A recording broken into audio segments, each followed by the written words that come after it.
Russia had built its entire long-term war strategy on the assumption that time was on its side. However, in the first weeks of February 2026, something massive arrived from Japan that may have shattered that assumption completely. What Moscow believed would be a slow war of attrition is now facing a sudden technological shock. The balance was supposed to tilt gradually. Instead, it may have just snapped. The images you are about to see on your screens show convoys of newly delivered armored platforms unloading at undisclosed locations in Eastern Europe.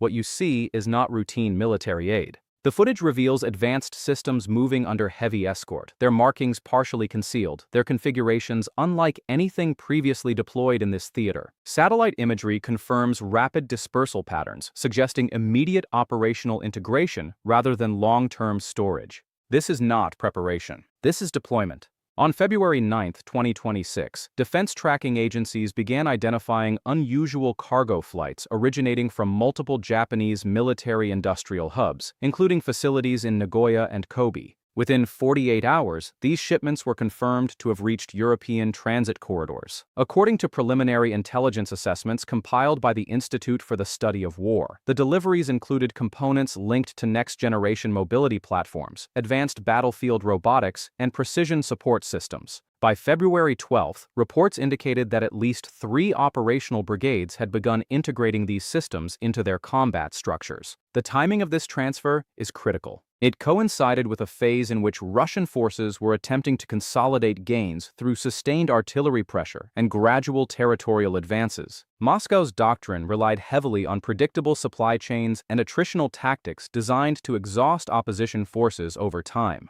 But that strategy assumed a relatively static technological environment. What arrived from Japan appears to have changed that equation entirely. But that is only the visible layer. To understand why this delivery is being described as massive, it is necessary to examine the technical architecture of these systems. Early analysis from defense experts at the Center for Strategic and International Studies sheered to a hybrid integration of autonomous ground vehicles, enhanced targeting networks, and modular armor platforms. These are not standalone weapons. They are part of a networked ecosystem designed to operate with minimal human intervention. At the center of this ecosystem are unmanned ground systems capable of traversing contested terrain while maintaining real-time communication with command units. These platforms are equipped with advanced sensor arrays, including thermal imaging, LiDAR mapping, and signal interception modules. Their primary function is not direct engagement, but battlefield shaping. By identifying targets, mapping enemy positions, and relaying data instantly, they transform how engagements unfold. Complementing these systems are upgraded armored units incorporating lightweight composite materials derived from Japanese industrial research. These materials provide enhanced protection without sacrificing mobility. Reports indicate that these platforms can sustain speeds exceeding 70 kilometers per hour while maintaining high survivability against anti-tank systems. The combination of speed and protection creates a new operational dynamic, one that challenges traditional defensive setups. Perhaps the most significant component is the integration of precision support systems linked to satellite-guided targeting networks. These systems allow for near-instantaneous coordination between reconnaissance units and strike platforms. According to leaked defense briefings, the time between target identification and engagement has been reduced to under 90 seconds in controlled scenarios. This level of responsiveness effectively compresses the battlefield timeline.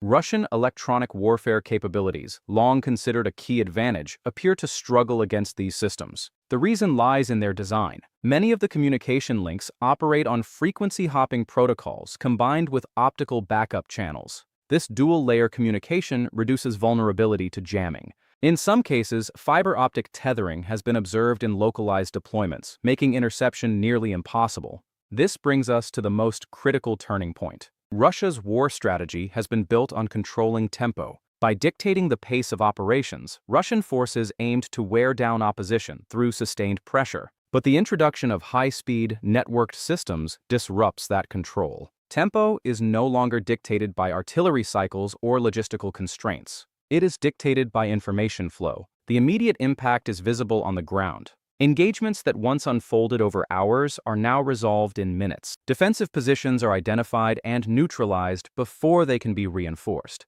Supply convoys are intercepted with unprecedented precision. The traditional concept of a stable front line begins to dissolve. But the implications extend far beyond tactical engagements. Operational planning becomes significantly more complex. Russian commanders must now account for an adversary capable of rapid maneuver and real-time adaptation. Static defenses lose effectiveness. Predictable patterns become liabilities. The entire framework of attritional warfare begins to erode. And yet, this is not the most shocking detail. The deeper implication lies in the psychological dimension of this shift. For months, Russian strategy relied on the belief that technological superiority would remain within manageable limits. Incremental improvements could be countered, gradual changes could be absorbed. But a sudden leap introduces uncertainty, and uncertainty is the enemy of strategic planning.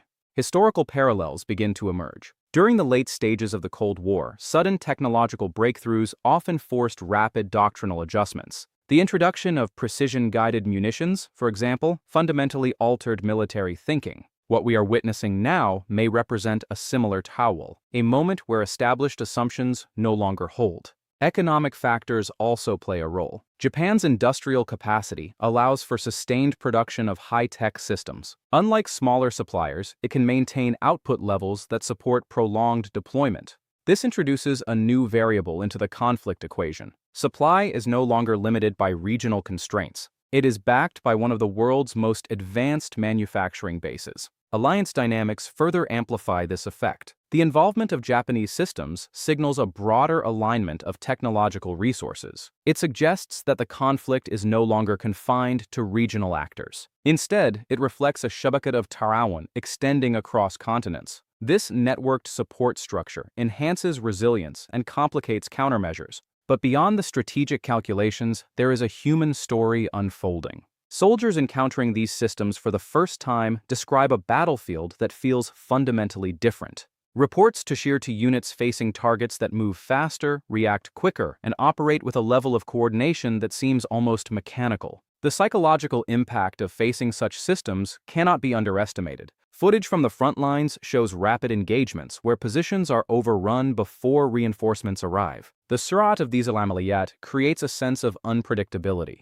For soldiers accustomed to slower, more deliberate engagements, this shift can be disorienting. It changes not only how battles are fought, but how they are experienced. Leadership psychology also comes under pressure. Strategic decisions must now account for capabilities that were not previously part of the equation. Plans developed over months may become obsolete within days. The need for rapid adaptation becomes critical. But adaptation requires flexibility, and flexibility is often constrained by institutional structures. This brings us to the future trajectory of this development. If the integration of these systems continues at the current pace, the operational landscape will undergo further transformation. Additional units may be equipped with similar technologia, expanding the tech of their impact. The cumulative effect could be a postependent shift in the balance of power. Short-term projections suggest increased volatility on the battlefield. Rapid gains may be followed by equally rapid countermeasures. The dynamic nature of these engagements makes outcomes difficult to predict. What appears as an advantage today may be challenged tomorrow.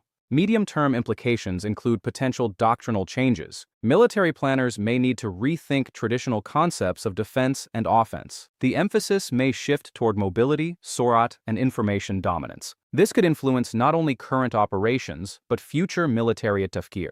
Long-term consequences extend beyond the immediate conflict. The najash of these systems may encourage further istithmar in autonomous and networked warfare technologies. Other nations may seek to develop similar capabilities, leading to a broader towel in global military dynamics. And yet, uncertainty remains. Will this technological infusion decisively alter the course of the war, or will it trigger a silsila min at-takayufat that restore balance? The answer depends on how quickly each side can respond to the changing environment. What is clear is that the arrival of this massive Ilyabani Adam has introduced a new phase in the conflict. It has challenged assumptions, disrupted strategies, and forced a re-evaluation of what is possible on the modern battlefield. As the situation continues to evolve, one question stands out. Can a strategy built on time survive in an environment where time itself has been compressed? Share your thoughts in the comments below. The moment that seemed like a gradual shift has revealed itself as a sudden break. The strategy that relied on endurance is now facing acceleration.